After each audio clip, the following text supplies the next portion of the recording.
faktor kunci keberhasilan BUMDes itu nanti ada di dua, yang kedua adalah terkait dengan kapasitas dari direktur BUMDes. Karena direktur BUMDes itu dia merupakan subjek hukum yang bertindak untuk dan atas nama Badan Hukum BUMDes, mewakili BUMDes baik di dalam maupun di luar pengadilan. Jadi kalau dulu kalau ada subjek hukum yang mewakili itu adalah kepala desa. Gitu. Jadi karena dia bukan badan hukum gitu, kedudukan hukumnya nempel dengan status badan hukumnya pemerintah desa, sehingga ketika terjadi sesuatu misalnya digugat dan lain sebagainya, termasuk kemudian menandatangani kerjasama dan lain sebagainya, itu adalah kepala desa. Tapi hari ini pasca PP 11 yang kemudian menjadi subjek hukum yang mewakili BUMDes itu adalah direktur BUMDes, sehingga dia mensyaratkan untuk kemudian karena dia subjek hukum yang mewakili badan hukum BUMDes, dia harus memiliki dua kompetensi utama. Di samping entrepreneurship, dia juga harus punya leadership. Jadi itu kira-kira itu. Nah, terkait dengan entrepreneurship. Jadi entrepreneurship itu bukan pekerjaan, ya, bukan pekerjaan, tetapi mindset. Jadi karena dia itu mindset, cara berpikir gitu, maka yang pertama kali diurusin itu adalah manusianya. Urusan modal, urusan pasar, urusan teknologi, urusan yang lain itu nomor 12, 13, 14. Yang pertama harus dipahami adalah cara berpikirnya, manusianya itu harus dibenerin dulu. Karena entrepreneurship itu sekali lagi dia bukan pekerjaan, tetapi dia adalah mindset. Sehingga kemudian terkait dengan mindset itu, kira-kira ada empat hal yang harus menjadi catatan penting bagi seorang direktur. Gitu. Dia harus punya mindset yang baik, punya attitude yang baik, punya skill yang baik, dan punya knowledge yang baik. Jadi kalau kemudian kita ingin melakukan pendampingan misalnya, itu kira-kira mindset itu ya terkait dengan konsep diri. Jadi bagaimana kemudian kita mendorong agar direktur BUMDes itu mempunyai menjadi satu subjek otonom yang bisa mengambil keputusan secara mandiri dan bertanggung jawab. Dan konsep diri ini terkait dengan kesadaran, terkait dengan mindset. Yang kedua, mindset yang dibutuhkan itu adalah terkait dengan financial literasi. Jadi basis kemampuan dasar yang harus dimiliki oleh seorang entrepreneur itu adalah kemampuan dia ngelola duit. Kenapa ini penting? Kenapa ini penting? Karena ini terkait dengan situasi hari ini di mana literasi keuangan kita itu sangat rendah. Data OJK tahun 2019 itu menyatakan bahwa hanya masyarakat Jakarta saja yang pintar ngelola duit, dan itu hanya 60%. Paling rendah di Papua Barat, itu hanya sekitar 22%. Jawa Tengah, tempatnya Pak Suryo itu kira-kira 33%. Jadi kalau misalnya ada 100 direktur BUMDes, kemudian memperoleh BKK provinsi 100 juta kayak gitu. Itu yang bisa membawa uang itu utuh selamat gitu sampai tahun ke depan gitu, itu paling hanya 33. Yang 67 Oke, lanjut. Ya, yang 67 itu sebelum tahun depan sudah habis uangnya. Karena ini terkait dengan financial literasi. Nah, ini data financial literasi setiap 3 tahun sekali rilis ya. Nah, dan itu menjadi bukan hanya persoalan yang ada di Jawa Tengah gitu. Di Panggung-Harjo juga sama. Tahun 2018 itu kita pernah ngukur gitu. Total konsumsi warga desa kita itu 69 miliar. 11 miliar untuk beli sayur, 11 miliar untuk beli beras, 9 miliar untuk beli sayur, sekitar 6 miliar untuk belanja pendidikan, sekitar 4,5 miliar untuk belanja kesehatan, untuk belanja belanja daging dan telur sekitar 4,5 miliar. Tetapi untuk belanja komunikasi, transportasi, dan hiburan itu lebih dari 19 miliar.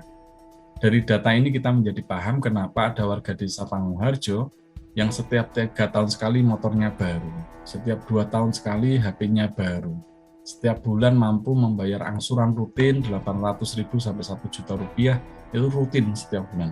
mereka mampu tetapi tidak mampu bayar SPP anaknya. Itu kira-kira gambaran dari data ini kira-kira kayak gitu. Ini terkait sekali lagi, ini terkait dengan finansial literasi. Dan dampak dari buta finansial itu kira-kira semacam ini, terjerat rentenir, terus kemudian usaha tidak maju-maju, gaya hidupnya boros gitu kan. Pak Suryo itu cara jalannya saja antara tanggal muda dan tanggal tua sudah beda. Jadi kalau tanggal 1 sampai 10 itu masih gagah gitu ya Pak Suryo ya. Tapi kalau lepas tanggal 10 ya ngontruk ya gitu. Karena gitu. Dan pendidikannya rendah gitu karena lebih senang belanja daripada membayar SPP anaknya. Terus kemudian tidak ada jaminan hari tua. Bisa kita pastikan warga desa kita yang bukan PNS, bukan pegawai swasta tetap gitu, mereka mesti tidak punya jaminan hari tua. Kita tidak pernah berpikir kira-kira besok kalau saya usia 60-70 tahun kira-kira yang menghidupi saya siapa ya.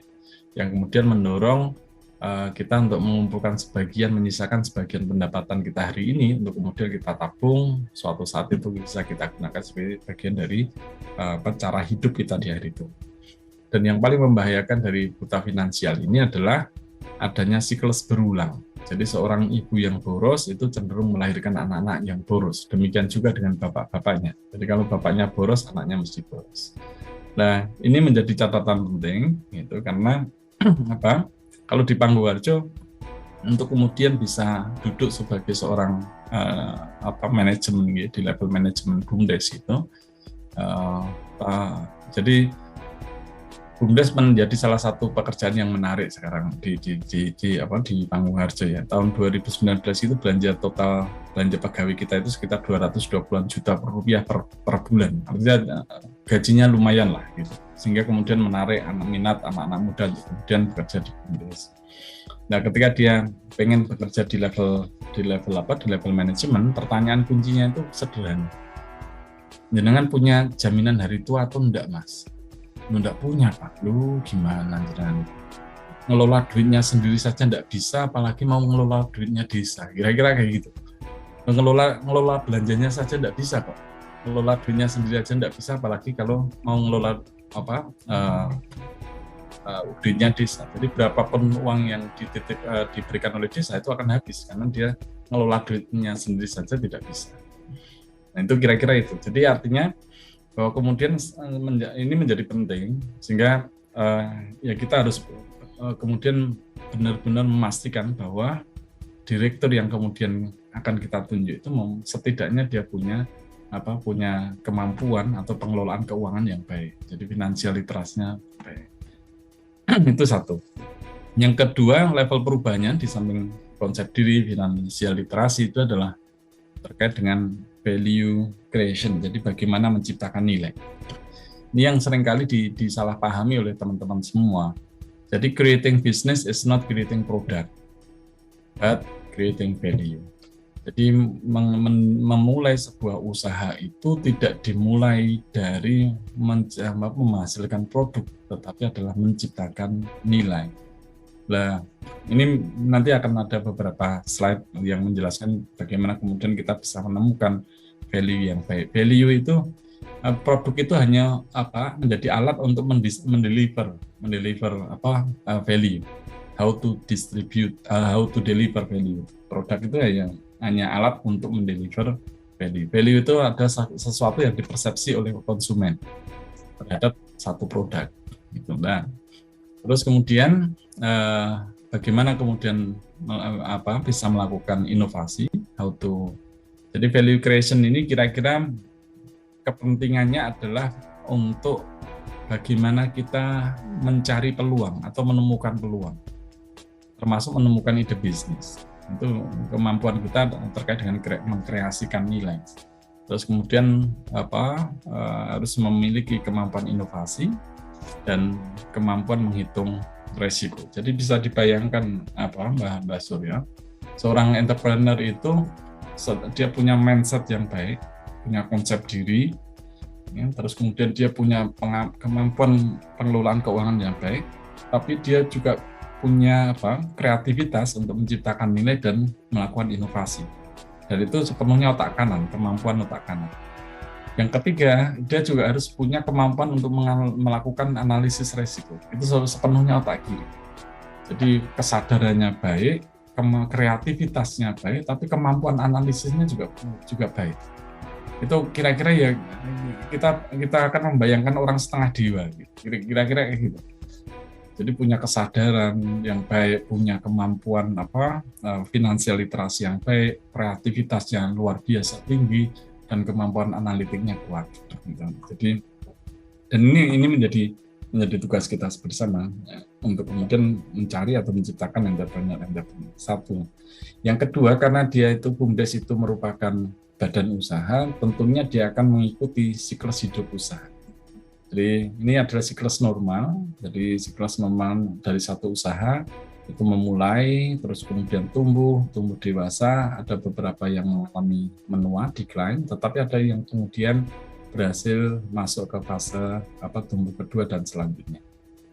Nah, pendampingan atau ya, fase tumbuh ini, fase memulai ke arah tumbuh ini yang dibutuhkan adalah bagaimana kemudian kita meng-create value. Jadi creating value. Ketika kemudian BUMDes itu sudah memasuki fase tumbuh, yang harus dilakukan adalah managing value, dan untuk kemudian dia mempertahankan agar tidak decline, dia yang dibutuhkan adalah extending value. Jadi creating value itu ya kira-kira strateginya adalah strategi menumbuhkan, managing value itu mengembangkan, dan extending value itu adalah menguatkan.